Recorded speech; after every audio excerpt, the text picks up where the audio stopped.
परमेश्वर की महिमा हो। आज का मेरा विषय है आत्महत्या के पश्चात भी चैन नहीं। हम अक्सर देख रहे हैं कि बहुत से लोग जो हैं जब किसी परेशानी में आ जाते हैं, या बहुत से स्टूडेंट्स हैं जब वो परीक्षा में असफल हो जाते हैं या अपने एम से असफल हो जाते हैं, या किसी बदनामी की वजह से जो है आत्महत्या करने की सोचते हैं या फिर करते भी हैं। लेकिन क्या कभी किसी ने ये सोचा है कि आत्महत्या के पश्चात क्या वो वाकई में सुखी हो जाते हैं? आइए आज हम ये देखेंगे।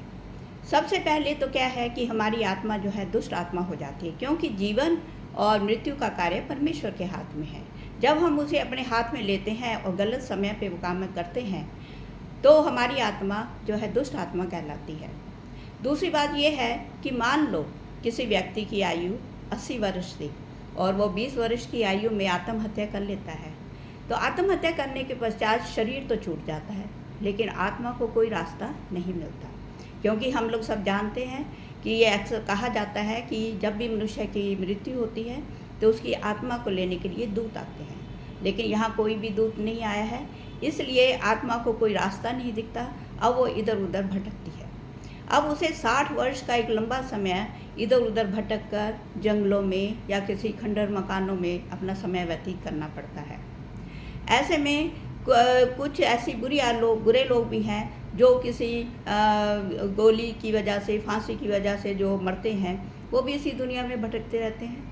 तो वो बुरे लोग जो हैं इन आत्माओं को उसी तरीके से तंग करते हैं जैसे कि दुनिया में बुरे लोग अच्छे लोगों को करते हैं।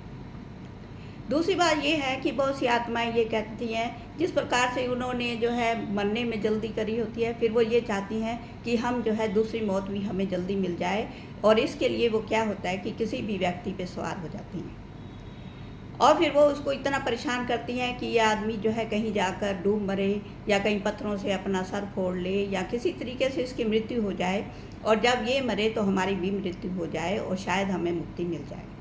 लेकिन ऐसा नहीं होता है। इसके लिए हम बाइबल में देखेंगे, लिखा हुआ है बाइबल में मरकुस 5 अध्याय की 2 से 13 आयत तक मैं आपके सामने पढ़ रही हूँ। जब यीशु मसीह इस दुनिया में थे तो तुरंत एक मनुष्य जिसमें अशुद्ध आत्मा थी कब्रों में से निकलकर यीशु से मिला। वह कब्रों में रहा करता था और कोई उसे जंजीरों से भी नहीं बांध सकता था। वह रात दिन कब्रों में और पहाड़ों में चिल्लाता और अपने आप को पत्थरों से घायल करता था। वह यीशु को दूर से देखकर चिल्लाया और उसे प्रणाम किया और जोर से चिल्लाकर कहा, आए यीशु, परम प्रधान परमेश्वर के पुत्र, मुझे तुझसे क्या काम? मैं तुझे परमेश्वर की शपथ देता हूँ कि मुझे पीड़ा ना दे।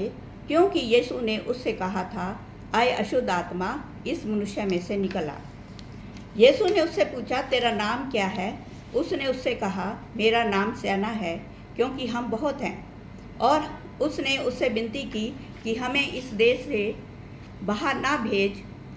और वहाँ पहाड़ पर सूअरों का एक बड़ा झुंड चर रहा था और उन्होंने यीशु से विनती करके कहा कि हमें उन सूअरों में भेज दे कि हम उनके भीतर जाएं। सो उसने उन्हें आज्ञा दी और अशुद्ध आत्मा निकलकर सूअरों के अंदर बैठ गई और झुंड जो कोई 2000 का था पहाड़ पर से झपटकर झील में जा पड़ा और डूब मरा। अब इस प्रकार से यीशु मसीह ने जो है उन आत्माओं को दूसरी मौत देकर मुक्ति दी। तो इससे ये साफ जाहिर होता है कि यदि हम आत्महत्या करते हैं तो हमारी आत्मा को कोई रास्ता नहीं है और हम इस दुनिया की परेशानी से परेशान होकर आत्महत्या करते हैं, लेकिन हमें आगे भी चैन नहीं है। तो इसलिए मेरा आप सबसे निवेदन है कि कोई भी इस प्रकार की बात को ना सोचे। हमें जीवन में बहुत सी कठिनाइयाँ आती हैं, ये मैं भी समझती हूँ, लेकिन हमें उनका बहादुरी से और परमेश्वर से मदद लेकर, परमेश्वर से अकल और समझ लेकर उनका सामना करना है।